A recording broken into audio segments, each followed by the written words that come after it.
moi boas. Nos montes donde vivo, aquí preto temos o Mauso. Ahora estou esperando ao meu fillo que sale do instituto, hai que facer cousas que fan os pais, ou deberían.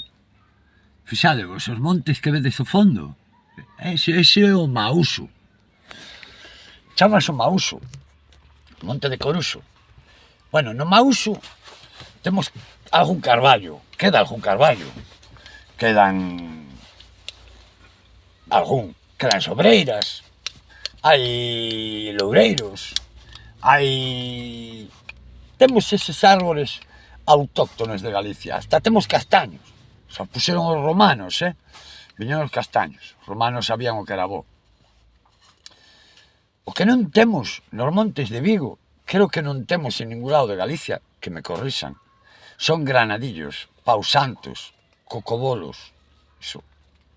En Galicia non hai, iso ven de fora.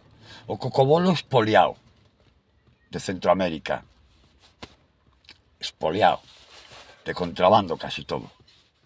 E o que non é de contrabando, había que miralo con lupa.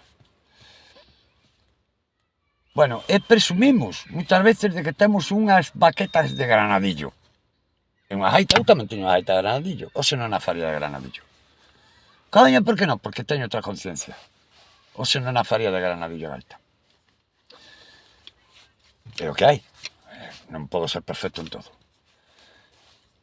Mirade, son as baquetiñas. Vedes que cousa?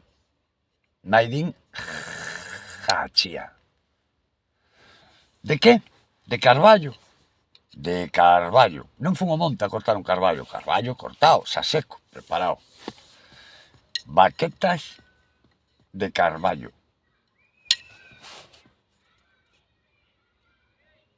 Podemos las ter de granadillo? Tamén son moi bonitas, pero hai que ter en conta que xa dixen. Moitas madeiras, inda que aquí as compremos de forma legal, están sendo espoliadas de África e de Centroamérica. E bueno, coller un pouco de conciencia deso nunca ven nada mal. En fin, para tocar un tambor non fai falta ter unhas baquetas de granadillo, está ben. Que quer comprar un Lamborghini, pode comprar un Lamborghini, se ten cartos para comprar un Lamborghini, de puta madre, compre un Lamborghini. Baquetas de granadillo tamén. É unha pena, a min dame mogollón de pena cando miro a bater con as baquetas de granadillo, que andan cerca de 100 euros e non nos superan, no aro do tambor. Buah, cando rompe queda na nosa cara de gilipollas impresionante. Pois eso, que tamén hai baquetas de carballo e de cedro, que nos montes tamén temos cedros, e de eucalipto, impresionante a madeira de eucalipto para facer baquetas.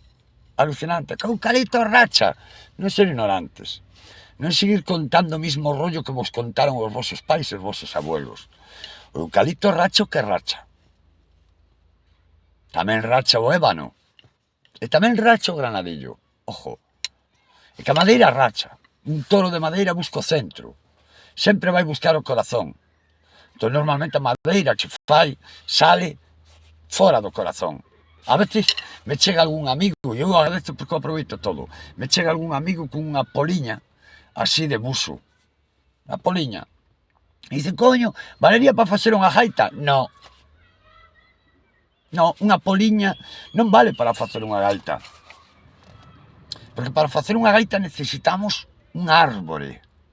Ese árbore hai que cortar o centro, que é onde vai abrir. Hai que cortar o centro. E deses laterales, entre o centro e os laterales, salen os toros para poder facer un instrumento que logo non rache. Pero se collemos unha pola redonda, esa pola vai rachar, sí ou sí. E ao final vai facer o punteiro, clac, pum, e cando miramos unha rachadura que te cagas. Non podemos facer un punteiro con unha pola. Eu con estas polas que me dades, que o agradezo, fago tarrañolas, fago pitos, fago pendientes, pero non podo facer unha flauta. Mirade que flauta. Non podo facer unha flauta, porque do corazón vai rachar. Vale? E o mismo, facemos patria cada quen como lle sale do carallo. Baquetas de carballo, rima e todo.